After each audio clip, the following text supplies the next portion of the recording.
में पता चला कि बनेड़ा में एक अद्भुत घटना घटी। उसके संस्थापक ने, भीम सिंह ने जब इसकी स्थापना की और इसके निकट कहीं वो सभ्यता हमारी है जो आज लगभग शायद खंडहर सी हो गई। और बेटा तुम कुछ नहीं कर सकते हो, भारत जोड़ो यात्रा मध्य प्रदेश से राजस्थान में जब तक प्रवेश करेगी तब तक तो मैं वहां जाके बॉर्डर पे रोक दूंगा उसको। तो आइए मैं एक कविता पढ़ना चाहता हूँ आप। अलाउद्दीन खिलजी की बेटी फिरोजा मन चाहा सोहर पाने की खातिर रखती थी रोजा। मैं उन विषयों पर कविता पढ़ता हूँ और मैं इस बात का अहंकार नहीं करता। मुझे पता है कि हम यहाँ आकर केवल वही बोल पाते हैं जो वो माँ शारदा हमसे बुलवाती है। ये तो हम कौन, हमें भूख रही है केवल ताली की, इसीलिए शब्दों की जुगाली की। कविता कहीं कोई बन पड़ी तो ये कृपा है उस माँ काली की।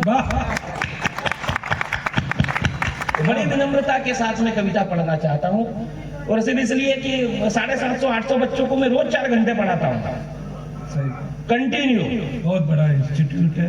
वो बैठे रहते हैं, इसलिए कितने लोग ये क्या है, भीड़ का मोह है नहीं मुझे। मैं केवल यहाँ देख रहा हूँ कुछ चेहरे जो मुझे पता है कि कविता सुनने के बाद उनके जीवन में कुछ परिवर्तन आएगा और हम उस परिवर्तन के कवि हैं। और वो क्या परिवर्तन हम चाहते हैं भैया। मां कैकेयी ने जब राम जी के लिए वनवास मांगा तब से लेकर आज तक भारत में किसी बेटी का नाम कैकेयी नहीं रखा गया। वाह वाह वाह, वाकई में फैक्ट है। तब से लेकर आज तक किसी ने अपनी बेटी का नाम कैकेयी नहीं रखा। लोगों ने उस मां को ये सच है, बिल्कुल सच है। मुझे ये समझ में नहीं आता है कि कवियों को ये क्यों बोलना पड़ता है कि ये सच है। कवि ने कहा है इसका मतलब ये सच है।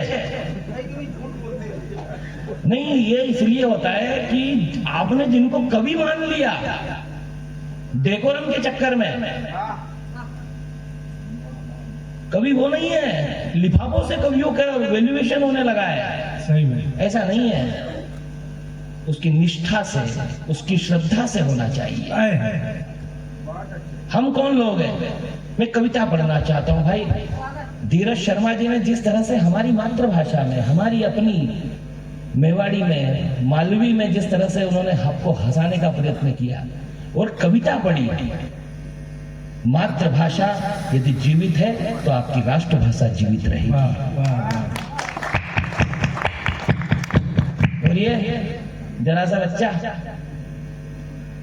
सच में ये बहुत स्टार पोएट है। आप देखना, शंकर भैया से हम जैसे ही मिले उन्होंने कहा कि हमको किसी को कुछ भी नहीं बोले, ये रोहित को बोल देख के बोले तो हंसा हंसा के लोटपोट कर देना सबको। हमने कहा इसी को क्यों बोल रहा है, ये धीरज शर्मा जी को भी बोले ये धीरज शास्त्री जी भी है। मतलब ये सच है, वो धीरज शास्त्री जी बोल रहे थे इधर। लेकिन सच में कवि सम्मेलन आपने जिस श्रद्धा के साथ सुना, जिस मन के साथ सुना है, बहुत अच्छा लगा। यदि आपको भी अच्छा लगा हो तो एक बार इन कवियों के सम्मान में भाई दिनेश बंटी जी के लिए जोरदार ताली बजा दीजिए। विद्याओं का ज्ञाता, मैं शरणागत वत्सल, मैं भाग्य विधाता, मैं वामन, मैं विराट, मैं अदम्य साहस का सिंधु हूँ, मैं दशरथ नंदन मर्यादा पुरुषोत्तम, मुझे गर्व है मैं हिंदू। मैं दशरथ नंदन मर्यादा पुरुषोत्तम, मुझे गर्व है मैं हिंदू हूँ। मैं कश्यप, अंगिरा, गौतम, वशिष्ठ, विश्वामित्र हूँ।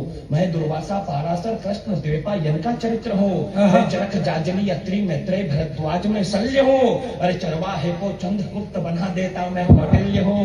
मैं सांदीपनी, जगत गुरु श्री